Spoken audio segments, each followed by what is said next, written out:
Hi friends, எல்லாருக்கும் வணக்கம். இந்த வீடியோவில் கோல் சேவிங்ஸ் பற்றி பார்க்க போகிறோம். அதுக்கு முன்னாடி நீங்கள் இன்னும் என்னோட சேனலை சப்ஸ்கிரைப் பண்ணணும்னா மறக்காமல் சப்ஸ்கிரைப் பண்ணிட்டு ஃப்ரெண்ட்ஸ் அண்ட் ஃபேமிலிக்கும் ஷேர் பண்ணுங்கள். எப்போவுமே நம்ம வீட்டு பெரியவங்க எல்லாருமே சம்பாதிக்கிறது எல்லாத்தையும் செலவு பண்ணிடாதீங்க. அதுலேருந்து ஒரு பகுதியை சேர்த்து வைங்க. அப்போ தான் நாளைக்கு உங்களோட எமர்ஜென்சி சுச்சுவேஷனில் அது கண்டிப்பாக ஹெல்ப்ஃபுல்லாக இருக்கும்னு சொல்லுவாங்க.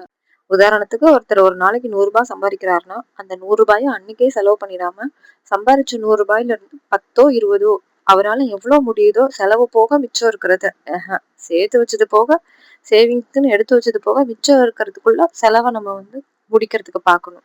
அதுதான் ஒரு நல்ல சேவிங்ஸ். இது ஒருத்தர் லைஃப் ஸ்டைலை பொறுத்து மாறும். சில பேர் அதிகமாக சம்பாதிப்பாங்க, அவங்களால அதிகமாக சேவ் பண்ணி வைக்க முடியும். சில பேர் கம்மியாக சம்பாதிப்பாங்க, அவங்களால முடிஞ்ச அளவுக்கு எவ்வளோ சேர்த்து வைக்கிறாங்களோ அது அவங்களுடைய ஃபியூச்சருக்கு ரொம்ப ரொம்ப நல்லது. முன்னாடிலாம் ஒரு குடும்பம்னு இருந்தா குடும்பத்துல ஒருத்தர் வேலைக்கு போவாங்க, ஒருத்தர் வீட்லயே இருந்து குடும்பத்தை நிர்வாகம் பண்ணுவாங்க. வீட்டுல என்னென்ன தேவைகள் இருக்கு, வரவு செலவு எவ்வளவு ஆச்சு அப்படிங்கறது எல்லாத்தையுமே வீட்டுல இருக்கிறவங்க தான் முடிவு பண்ணுவாங்க. அண்ட் ஆல்சோ அதை நோட் பண்ணியும் வச்சுக்குவாங்க.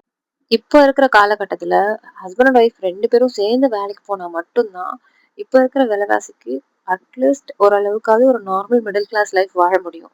2 பேருமே வேலைக்கு போறதுனால 2 பேராலையும் ஓரளவுக்கு டீசென்டான ஒரு அமௌண்ட்டை மந்த்லி மந்த்லி சேவும் பண்ண முடியும். சேவிங்ஸ்னு பாத்தீங்கன்னா ஆர்டி போடலாம், எஃப்டி போடலாம், சில பேர் எஸ்ஐபி கூட போடுவாங்க. இல்லப்பா இது எதுவுமே எனக்கு செட் ஆகாது அப்படின்னு நீங்க நினைச்சீங்கன்னா இருக்கவே இருக்கு கோல்டு சேவிங்ஸ். இப்போ கோல்டு சேவிங்ஸ்னாலே இப்போ இருக்க டிஜிட்டல் வேர்ல்ட்ல டிஜி கோல்ட்ல இருந்து கோல்டு சிட் வரைக்கும் நிறைய ஆப்ஷன்ஸ் உங்களுக்கு இருக்கு. கோல்டு சேவிங்ஸ்னு வந்துச்சுன்னா கோல்டு சிட்டை நீங்க 11 மாசம் ஒரு குறிப்பிட்ட தொகையை மாசம் மாசம் செலுத்திட்டு வந்தீங்கன்னா 11 மாசம் எண்டுல நீங்க செலுத்தின அமௌண்ட்டுக்கு ஈக்குவலனா எவ்வளோ வெயிட் உங்களுக்கு ஆட் ஆயிருக்கோ அந்த வெயிட்டுக்கு நீங்க அப்படியே எந்த வேஸ்டேஜும் இல்லாம வெறும் ஜிஎஸ்டி மட்டும் பே பண்ணி எடுத்துக்கலாம். நீங்க நகையா எடுத்துக்கலாம் கோல்டு சிட்ல. எனக்கு இப்போதைக்கு எந்த நகையோட தேவையும் இல்ல, எதுவுமே யூசேஜா நான் பண்ண மாட்டேன் அப்படின்னு நீங்க நினைச்சீங்கன்னா நீங்க அப்பப்ப எவ்வளவு கிடைக்குதோ உங்க அந்த அமௌண்ட்டுக்கு அப்படியே மில்லிகிராமா கூட நீங்க கோல்டை இப்போ வாங்கி சேவ் பண்ணி வச்சுக்கலாம். இல்லப்பா என்னால அடிக்கடி நகை கடைக்கு ஓடி ஓடி போயிட்டு இருக்க முடியாதுன்னு நீங்க நினைச்சீங்கன்னா இப்போ இருக்க டிஜிட்டல் வேர்ல்ட்ல எல்லார்கிட்டயுமே கையில டச் ஸ்கிரீன் ஃபோன் தான் இருக்கு, ஆண்ட்ராய்டு மொபைல் ஃபோன்ஸ் தான் இருக்கு. அழகா டிஜி கோல்டு ஆப் எந்த கடையில உங்களுக்கு பிடிச்சிருக்கோ அந்த கடையில டிஜி கோல்டு ஆப் ஓபன் பண்ணிக்கோங்க. உங்க கையில இருக்கிற 10 ரூபா 20 ரூபா 100 ரூபா என்னென்ன அமௌண்ட் நீங்க சேர்க்குறீங்களோ அதெல்லாம் அப்படியே நகையா நீங்க வரவு வச்சுக்கலாம். இப்போ நகை விக்கிற விலைக்கு என்கிட்ட ஒரு 50 ரூபா இருக்கு, என்கிட்ட ஒரு 100 ரூபா இருக்கு, இதுக்கு நான் போய் கோல்டு வாங்க முடியுமான்னு கேட்டா கண்டிப்பா நகை கடையில முடியாது. ஆனா உங்களால டிஜி கோல்ட்ல அந்த மாதிரி சேர்த்துக்க முடியும்.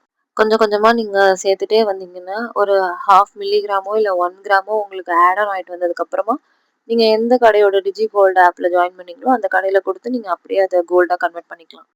சில பேருக்குலாம் ஆஃபீஸ்ல இன்சென்டிவ்ஸ் வரும், அரியர் அமௌண்ட்ஸ் வரும், இல்லைன்னா போனஸா ஒரு அமௌண்ட் வரும். ஏதாவது ஒரு ஃபெஸ்டிவலுக்குனா போனஸ் போடுவாங்கல்ல, அந்த மாதிரி போனஸா ஒரு அமௌண்ட் வரும். அந்த மாதிரி போனஸ் அமௌண்ட் வரப்போகுது அப்படிங்கிறதுக்கு முன்னாடியே நீங்க உங்களுடைய செலவு லிஸ்ட்டை எடுத்துடாம அந்த போனஸ் வரப்போகுதுன்னா அதுக்கு முன்னாடி நீங்க ஓகே இந்த போனஸ் அமௌண்ட் வந்ததுன்னா நம்ம இதை இதுக்கு தான் ஸ்பெண்ட் பண்ணணுன்ற ஒரு மைண்ட் செட் வச்சுக்கோங்க. அந்த மாதிரி பல்கா ஒரு அமௌண்ட் கிடைக்கிறப்பெல்லாம் உங்களால எப்போ முடியுதோ அப்போ நீங்க கோல்ட்ல இன்வெஸ்ட் பண்ணிட்டு வரலாம். உங்களுக்கு வேற எந்த செலவுகளும் வேற எந்த தேவைகளும் இல்லாத பட்சத்துக்கு அதை நான் சேவிங்ஸா மட்டும்தான் பண்ணணும்னு நீங்க நினைச்சிட்டு இருந்தீங்கன்னா அதை நீங்க தாராளமா கோல்ட்ல இன்வெஸ்ட் பண்ணலாம். ஏன்னா இப்போ இருக்க காலகட்டத்துல உங்களுக்கு எஃப்டிஆர்டியை விட ஒரு நல்ல ரிட்டர்ன்ஸ் கோல்டு கொடுத்துட்டு இருக்கு.